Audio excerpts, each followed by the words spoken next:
Hola, bienvenidos a todos, gracias por vuestra asistencia al Cyber Icon. Mi nombre es Pedro Tubío y vamos a hablar sobre mi charla Catching Mr. Mind with Inception Audio Mind, que básicamente pues, trata de aplicar tecnologías de excepción a entornos industriales. Entonces nada, empezando un poco, recapitulando el concepto de Industria 4.0, que seguramente muchos ya hayáis oído hablar de él. Pues para llegar a una cuarta revolución industrial, que es en la que se considera que estamos ahora mismo, hemos tenido que pasar por 3 revoluciones industriales previamente. Ya por los años 80, 1700, 1800, la primera revolución industrial, sobre todo máquinas de vapor. Esto todo fue evolucionando, pues a medida que avanza la tecnología, avanzan también los procesos industriales, luego se pasaron a las líneas de facturación, a las líneas de gestión de producto. Luego se pasó todo esto a autómatas, a dispositivos programables para tratar de hacer los procesos industriales lo más sencillo posible.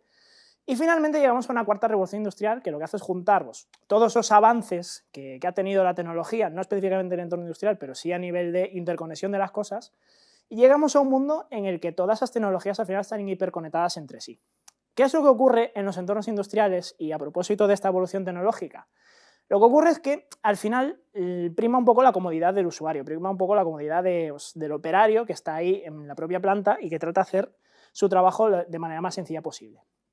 Esto implica una evolución tecnológica, una evolución que permite interconectar dispositivos entre sí y que al final, pues, si lo aplicamos a términos de ciberseguridad, nuevas tecnologías, nuevas superficies de ataque hacen que sean mucho más vulnerables a amenazas externas. Entonces, claro, la evolución industrial, digamos que no siempre ha tenido presente lo que es el término ciberseguridad en su desarrollo. Y aquí es un poco donde entraría la tecnología de Deception y bueno, otras tecnologías de seguridad a nivel general. Haciendo un poco repaso de toda esta parte de evolución industrial, sobre todo desde la tercera hasta la cuarta, que sería la actual, vemos cómo hemos empezado con dispositivos muy básicos de comunicación, como por ejemplo eran los periféricos o dispositivos incluso inalámbricos, ya ahí por la época del 1980-1990, y vemos que pues, los ataques que tenían, aunque eran relativamente simples desde el punto de vista de seguridad, como por ejemplo un cross-site scripting o mismamente intentar hacer algún tipo de vulnerabilidad sobre el hardware, vemos que todo esto ha ido evolucionando con el paso del tiempo. Al final pues, van apareciendo tecnologías como el Bluetooth, como el NFC, como las conexiones remotas, que esto lo que hacen es expandir la tecnología, expandir un poco la superficie de que la gente se puede conectar e interactuar con ellos, con los dispositivos industriales, y básicamente dando pasitos hemos llegado a un punto en el que lo que prima es sobre todo la interconexión, ¿no? Tenemos tecnologías tipo el Big Data, tenemos tecnologías cloud, que lo que hacen es precisamente eso, expanden muchísimo la tecnología, da muchísimas posibilidades desde el punto de vista de la operación industrial, pero también implica muchísimos riesgos desde el punto de vista de seguridad, por ejemplo, fugas de información o accesos no autorizados a herramientas y a sistemas dentro de la línea o del proceso industrial si no se configuran correctamente. Entonces, todo este proceso industrial, ¿a qué nos lleva? Y aquí podéis ver pues, una serie de noticias, algunos lo conoceréis, como puede ser, por ejemplo, Stuxnet, que es muy sonada, pues, que afectó a una planta nuclear iraní, modificando la receta del uranio. Pero vemos muchas otras, Industroyer o Triton, por ejemplo, que atacaba a sistemas de protección de vida humana, ¿vale? entre otros que podéis ver aquí. Al final, con el avance tecnológico, la superficie de riesgo aumenta, y esto tiene pues, las consecuencias que se pueden ver aquí, aunque sea una mínima muestra, ¿vale?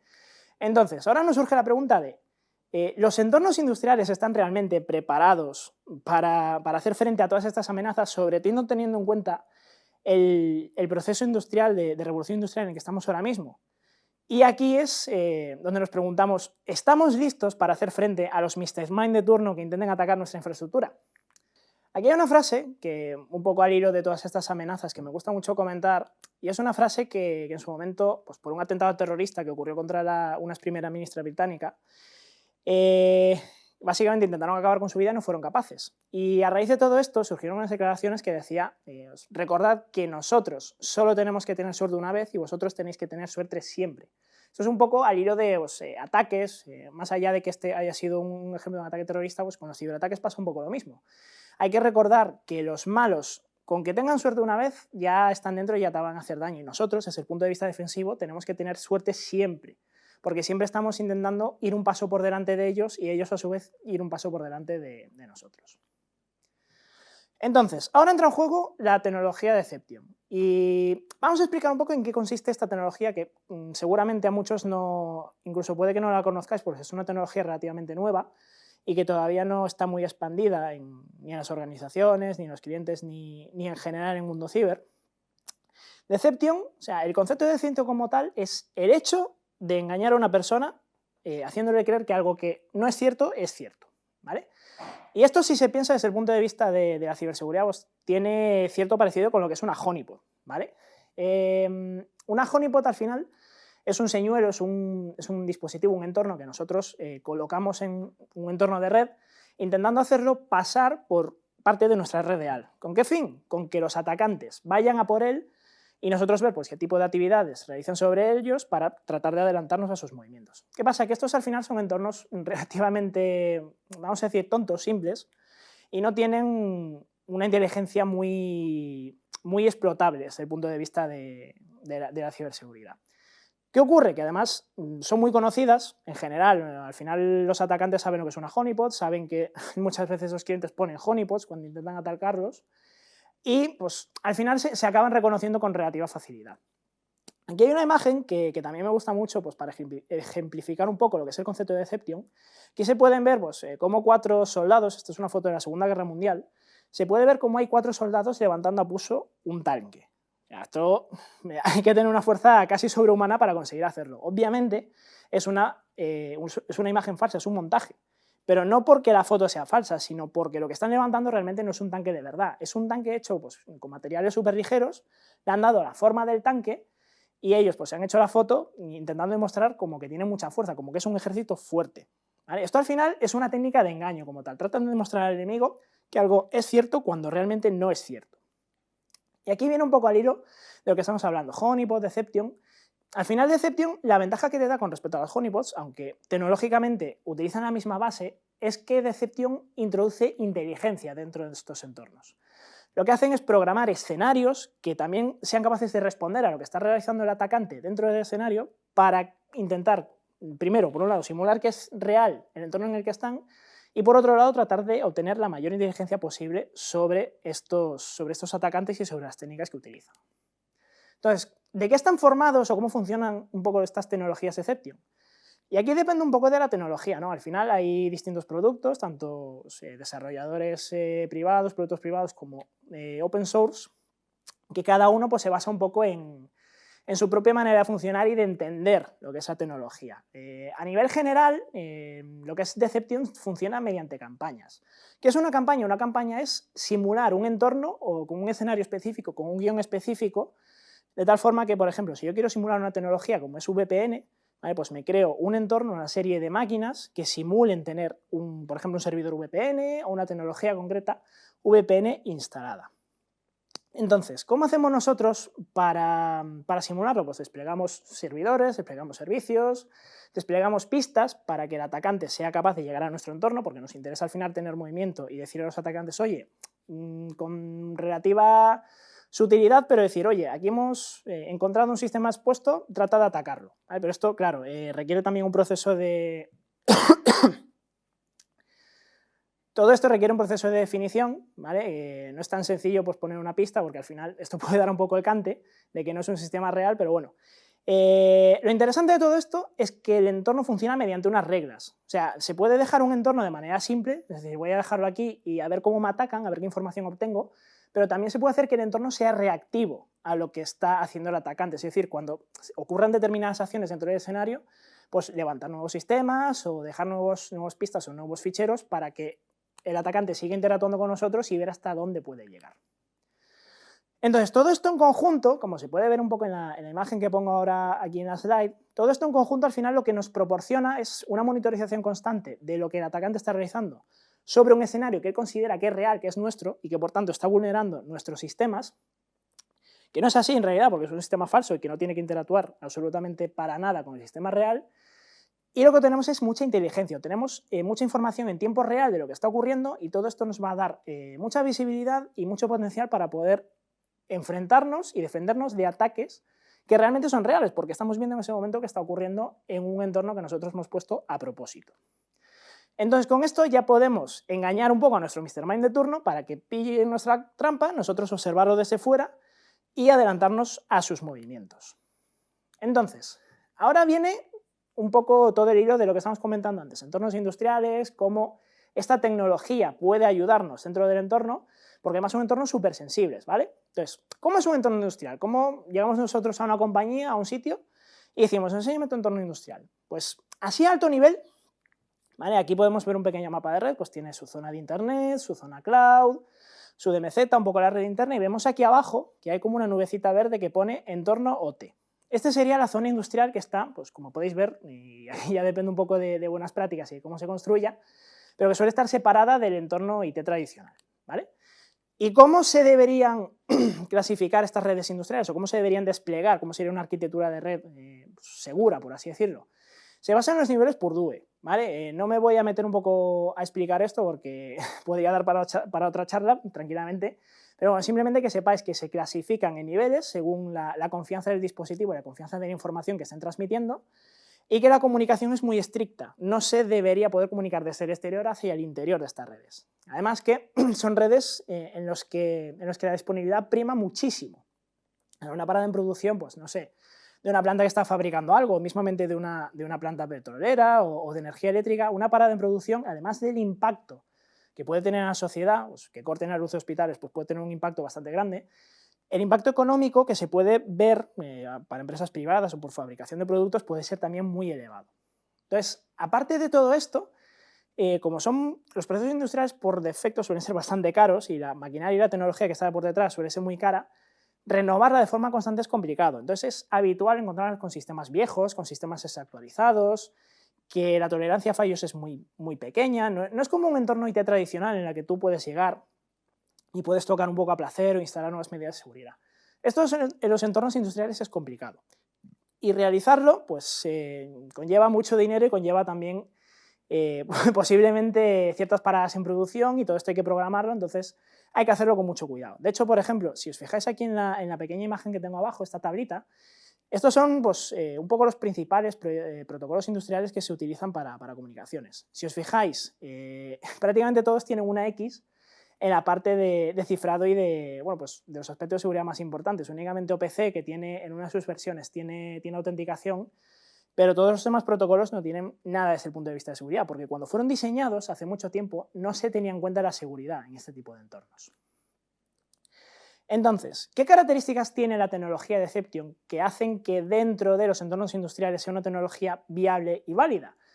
Lo primero es que es una tecnología autocontenida. Es una tecnología que no interactúa con el entorno de manera directa, de hecho se puede poner totalmente aislada, y que por tanto, en caso de que un atacante consiguiera interactuar con esta tecnología, no tendría ningún tipo de impacto dentro del proceso industrial al que se está intentando simular o donde se está intentando desplegar la tecnología.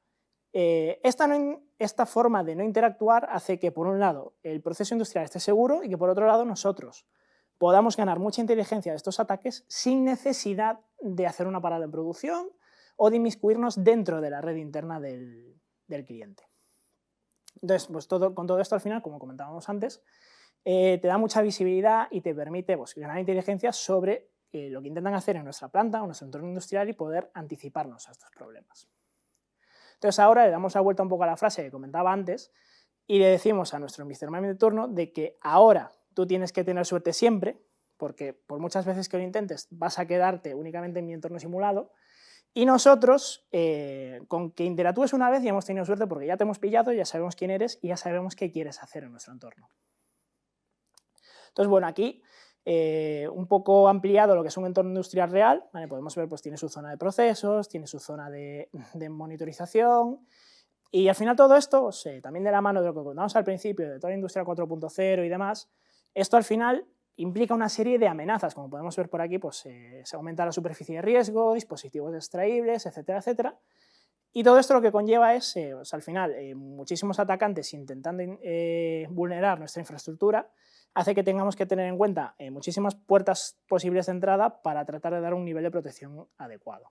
Entonces, ¿qué vamos a hacer nosotros? Vamos a aprovecharnos de todas estas características y de un poco de todo este problema de aumento de superficie de riesgo, y concretamente hemos preparado una demo que se centra en las tecnologías que puede haber expuestas o que puede haber enviando información hacia el exterior para provocar, para atraer a nuestro Mr. Mime de turno y ver qué es lo que quiere hacer con nosotros.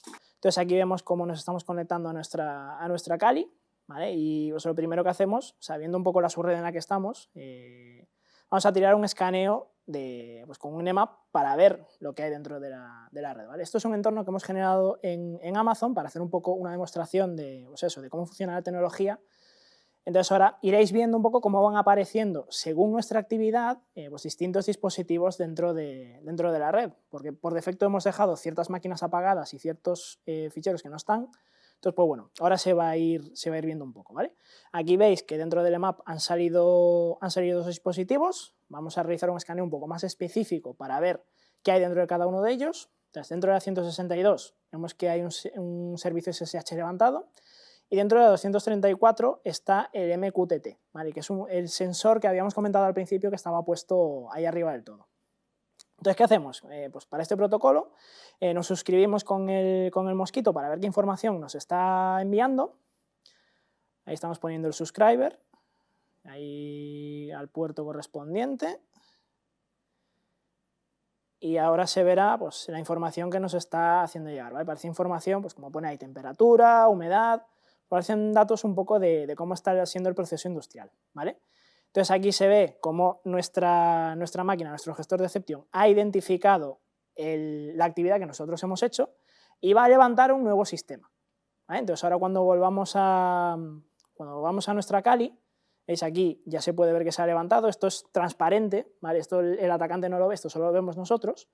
Volvemos a nuestra máquina, vamos a cortar bueno, vamos a dejar el mosquito de fondo y vamos a volver a realizar un escaneo, ¿vale? Ahí vemos cómo lo estamos tirando. Con las IPs pues, tengo mala memoria, entonces lo vuelvo a poner. Y veis que ha salido de repente un servidor FTP que antes no estaba. Recordad en el map de antes que solo habían salido 2 dispositivos, pues ahora salen 3, ¿vale? Entonces nosotros aquí accedemos al servidor FTP, vamos a ver un poco qué tipo de información tiene. Que en CSV que pone TimePression, pues seguramente sean datos del entorno industrial. Aquí vemos, pues, por ejemplo, Saved and Correlated in SCADA System, pues, información de telemetría, a priori pues, puede que no nos aporte, pero bueno, según lo que esté buscando el atacante, pues podría aportarle o no, y vemos cómo se ha identificado que hemos abierto este fichero. Entonces, ahora vamos a desplegar un nuevo sistema dentro de nuestro entorno que era un PLC, ¿vale?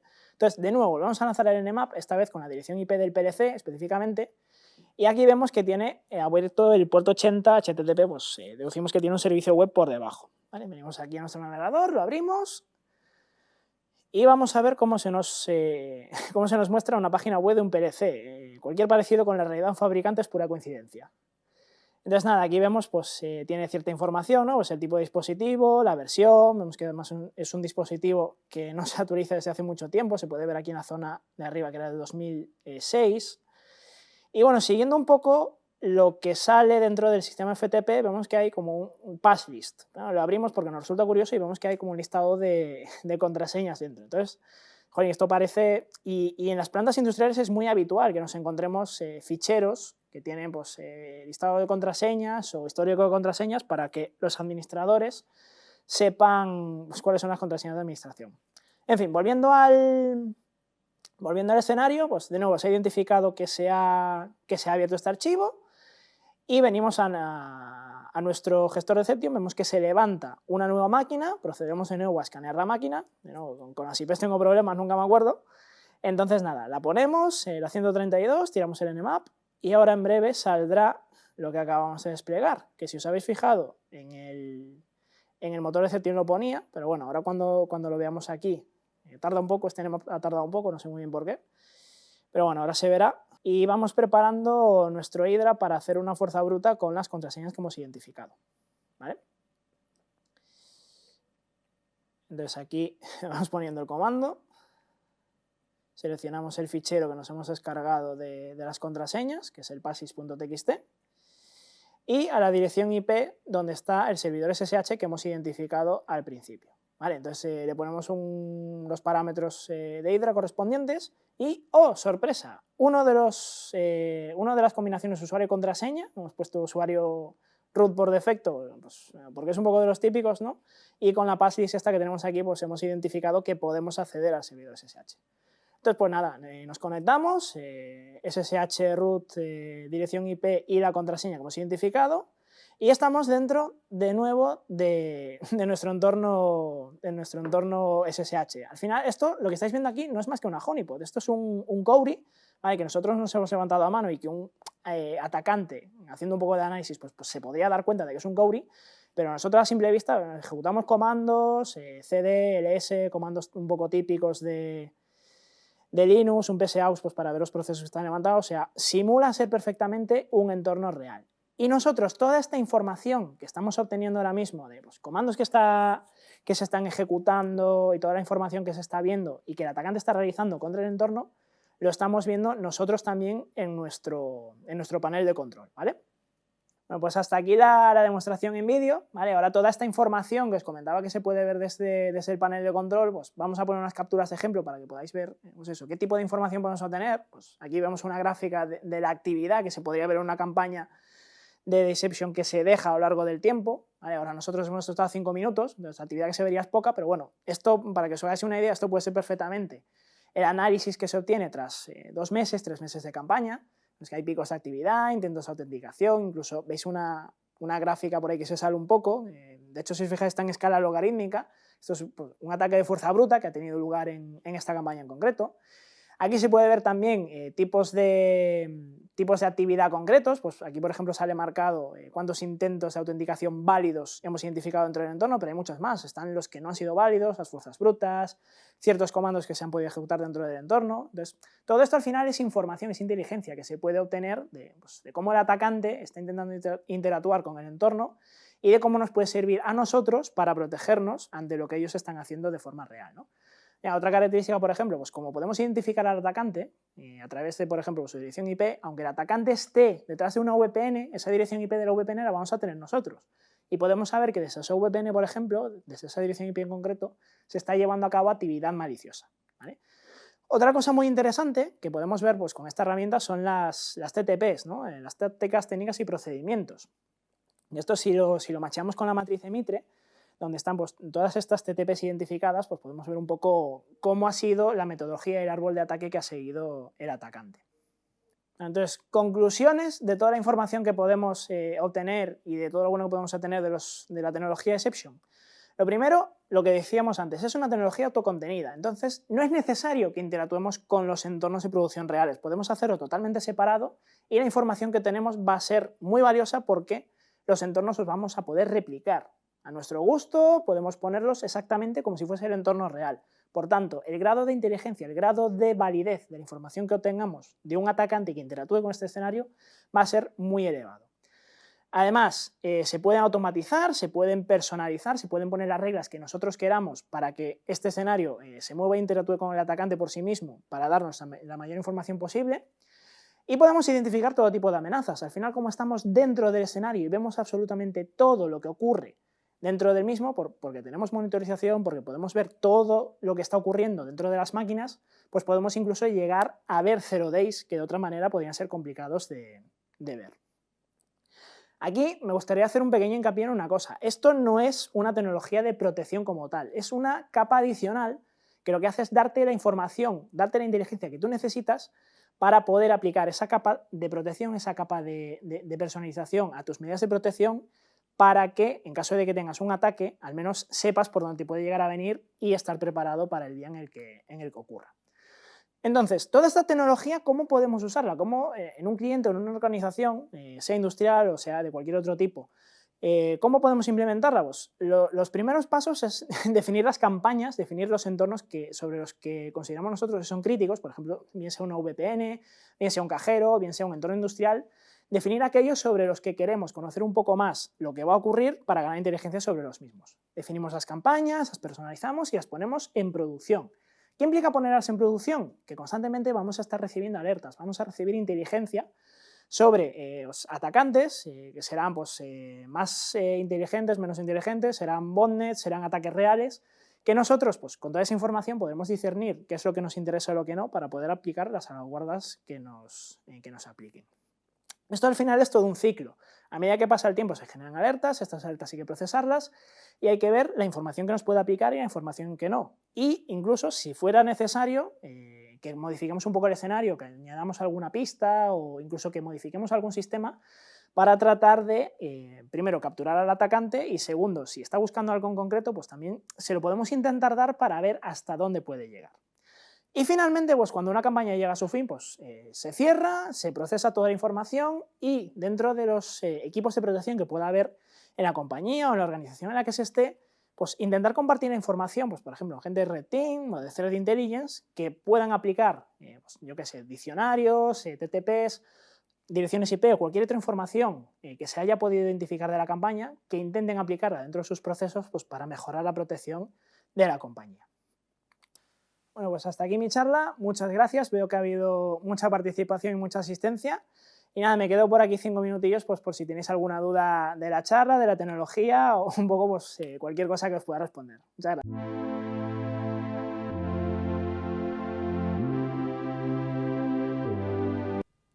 Bueno, muchísimas gracias, Pedro, por la charla. Ha sido súper interesante. Espero que os haya gustado tanto como a mí.